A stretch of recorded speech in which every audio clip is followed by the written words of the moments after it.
fast enough, this movement system isn't always perfect and loses some of its realism, but generally it works pretty well. In the breaker room, you would expect Funtime Freddy to start start resetting areas, but he actually won't move at all. Funtime Freddy will only progress if 3 conditions are met. You're currently resetting an area, a 2-second interval just passed, and he gets a 50% chance to progress. So even in normal gameplay, as long as you avoid resetting over 2-second intervals, Funtime Freddy is powerless to move at all.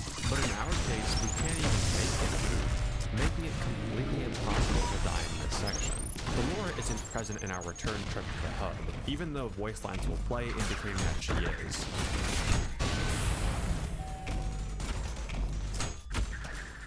So that's about it for the RNG on night 2. Moving on to night 3, we have a similar section of the Ballora Gallery in the Funtime Auditorium, but it's a bit simpler RNG-wise. If you're moving forward, depending on Funtime Foxy's moving value, his progress will either not change or be 1 every frame. Instead of having a random range of 0 to 2 that determines movement every 2 seconds, Funtime Foxy has a random range of 0 to 1 that's rolled every 3 seconds. If this value is 1, Funtime Foxy will have 1 progress every frame that you're moving, 2 for sprinting, and not subtract progress when you stop moving. Unlike Ballora Gallery, there's no guarantee that we can keep Funtime Foxy at 0 progress, as Funtime Foxy is still able to re-roll his moving value when W is held down, meaning if you were to play this section with the worst possible luck, you'd never be able to get far enough to complete it, making the main game of Sister Location completely impossible. In our case though, we're always rolling a 0 for this moving value, meaning that Funtime Foxy will quickly move away from us once we stop moving. And, even better, Funtime Foxy has no forced cutscenes like Ballora appears in front of us. So, we can hold down W the entire way through this section, and so long as we don't sprint enough to get 600 progress, we can beat this entire section in 1 input. The remainder of night 3 is completely scripted, but the next night is where things get a bit interesting. Perhaps the most RNG-influenced night in the main game is night 4, which more closely represents the structure of a normal FNAF night. In this night, we have to wind this spring lock suit up to keep it from snapping shut and crushing us, while also ensuring that the mini-arenas climbing into our suit don't make it in and jump scare us. Survive 3 minutes while the spring locks gradually unwind faster and faster and you win the night. There are 2 instances of randomness in this night. The first is how much the spring locks are wound up when the night begins, and the second is how much force it takes to move the mini-arenas through the suit. Each spring lock starts out at 50 progress, being fully wound at the 12 o'clock position, then it is randomly unwound at 0 to 24 units at the start of the game.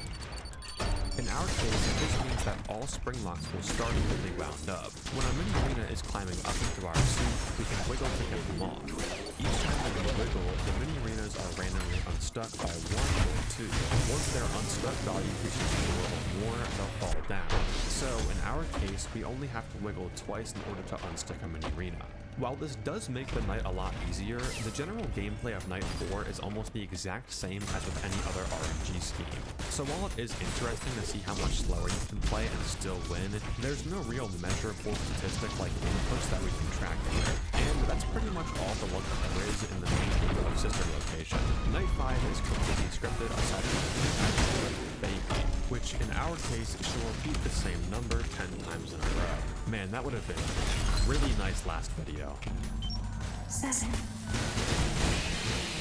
Where things do get a bit more interesting though is the Ennard boss fight and the custom night, the 2 more FNAF-focused gameplay parts of Sister Location. These nights are known for being some of the fairest and best designed nights in the mainline FNAF series. Where other games rely super heavily on RNG difficulty, Sister Location is praised for a fun balance between randomness and skill. Even with the worst possible luck, Sister Location's max mode was a unique challenge that I'd say was the most entertaining portion of that whole series for me. So, if these nights aren't all luck-based, what do we have to gain with the best possible luck?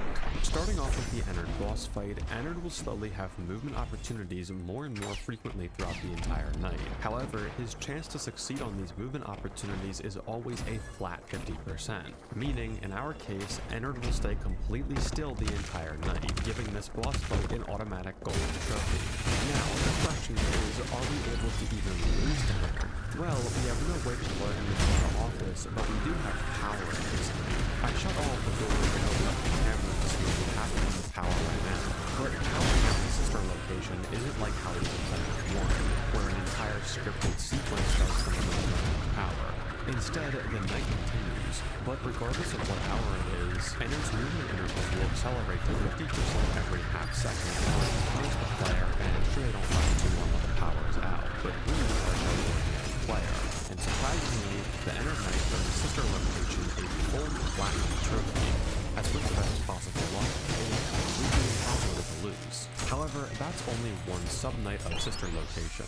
What about the true max mode of this game? Golden Freddy mode in the sister location custom night. Well, most of the characters in this game do have a high chance to appear and attack on 1020 mode. Funtime Freddy, Yendo, Bonnet, Bitty God, Malvit, and Mini Luna 2 all have a flat chance to appear based on their AI values, either on some interval or when the cameras are dropped. Meaning, with our luck, these characters might as well not exist. This leaves Ballora, Electrobab, the Mini Rimas, and Funtime Foxy.